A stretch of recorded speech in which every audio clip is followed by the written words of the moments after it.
अस्सलाम वालेकुम, मैं मोहम्मद इस्माइल और आप देख रहे हैं स्मैश कोड। जैसा कि हमने रिएक्ट की प्लेलिस्ट शुरू की हुई है, आज की इस वीडियो में हमने देखना है कि हमने स्टेट कैसे यूज करनी है, यूज स्टेट कैसे यूज करनी है और हमने उसको इंपोर्ट कैसे करना है और फंक्शन की मदद से कैसे यूज करनी है। तो आज का लेक्चर हमारा सारा स्टेट के ऊपर होगा और ये काफी इंपॉर्टेंट लेक्चर है रिएक्ट के अंदर। तो वीडियो आपने शुरू से एंड तक देखनी है। चलते हैं कोड पे।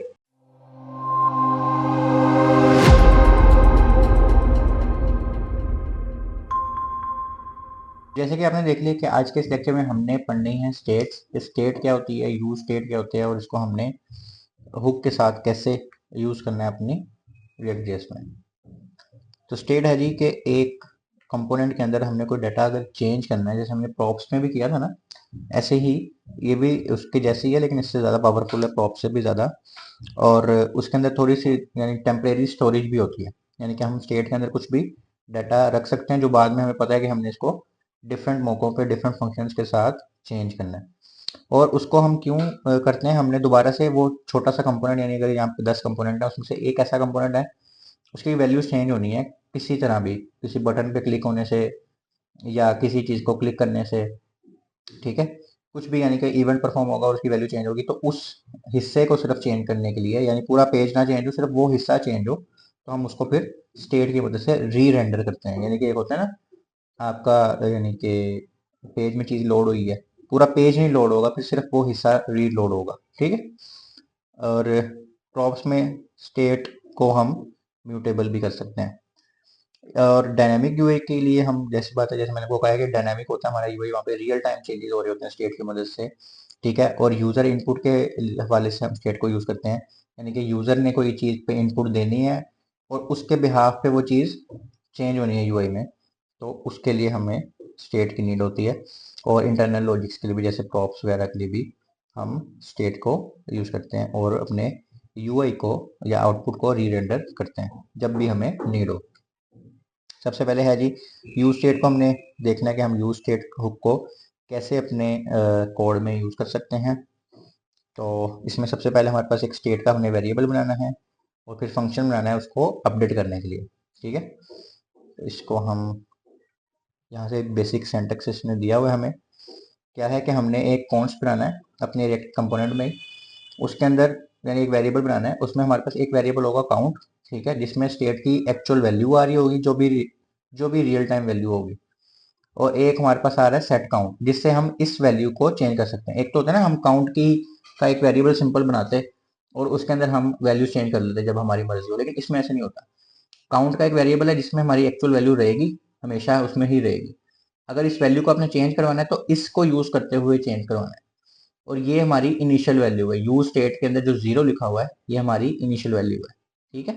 अब हमने अगर इसको अपडेट करवाना है, तो जैसे मैंने कहा कि इसको यूज करेंगे, सेट काउंट को यूज करेंगे। मैं अगली एग्जांपल से आपको दिखाता हूँ।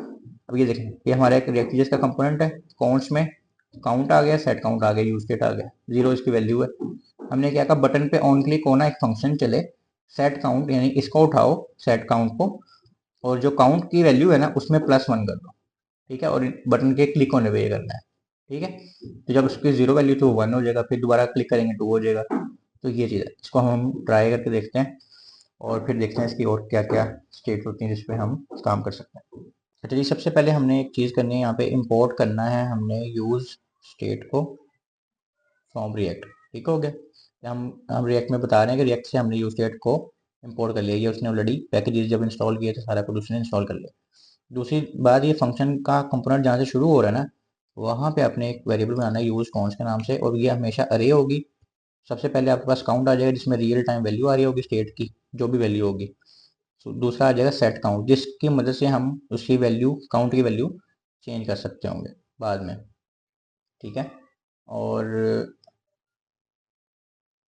उसके बाद हमारे पास इसको हमने इज इक्वल टू कर देना है यूज स्टेट के, ठीक है। और उसकी इनिशियल वैल्यू जो भी आपने रखनी है, सपोज मैंने 10 रख दी है तो वो 10 आ जाएगी, ठीक है। कर देते हैं, ठीक होगा। अब आपने क्या करना है, अब हमारे पास ये देखें, ये हमारे पास सारा कुछ हो रहा है। मैं यहाँ पे डिव के अंदर जा रहा हूँ और मैं कह रहा हूँ करंट काउंट वैल्यू इज और यहाँ पे मैं जावास्क्रिप्ट शुरू कर दी और मैंने बताया ये रियल टाइम जो भी वैल्यू इस वक्त होगी वो यहाँ पे इस वेरिएबल के अंदर आ रही होगी, तो मैंने लिख दिया इसके अंदर। ठीक है, और अब मैं जाकर देखूँ अगर, तो करंट काउंट वैल्यू इज 10। ठीक है, इसको हम अगली लाइन पे ले जाते हैं। ओके,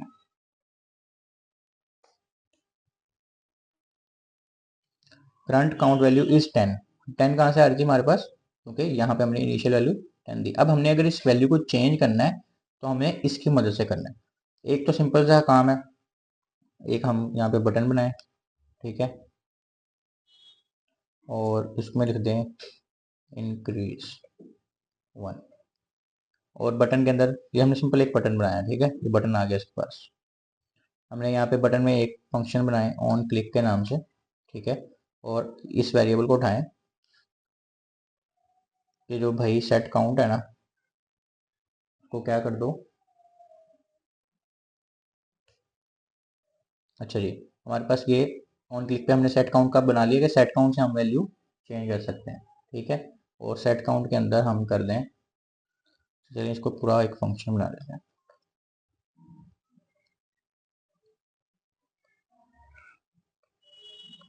ये हमने एक एरो फंक्शन बना लिया। ठीक है, और इसके अंदर हमने सेट काउंट लिया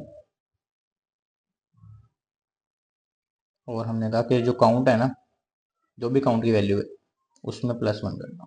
ठीक है, ये हमने सिंपल सा फंक्शन एक बना लिया। अब हम जाके अगर इंक्रीज करें तो ये 10 वैल्यू थी, ये 11 होगी, 12 होगी, 13 होगी, जितनी दफ़ा आप इंक्रीज करिए। अब देखें बाकी कुछ नहीं अपडेट हो रहा। जावास्क्रिप्ट में जब एक फंक्शन चलता था तो वो पूरा पेज भी रीलोड कर देता था। ठीक है, लेकिन इसमें अब ये सिर्फ ये कंपोनेंट सिर्फ इस स्टेट को चेंज कर रहा है, पूरा आपका पेज ना रीलोड हो रहा है ना कुछ और हो रहा है। अच्छा, अब एक तो ये तरीका था इसको करने का, लेकिन ये बहुत ही सिंपल सा तरीका था। इसको अगर हम और किसी तरीके से करना चाहें तो ये है कि हम एक और फंक्शन बनाएं। अच्छा, अब एक तो ये तरीका होगा, एक तरीका ये है कि हम इसको यहाँ से सारा ख़त्म कर दें और यहाँ पे हम एक फंक्शन बना दें अपडेट के नाम से। ठीक है, और यहाँ पे हम एक अपडेट का फंक्शन बनाएं। ठीक है,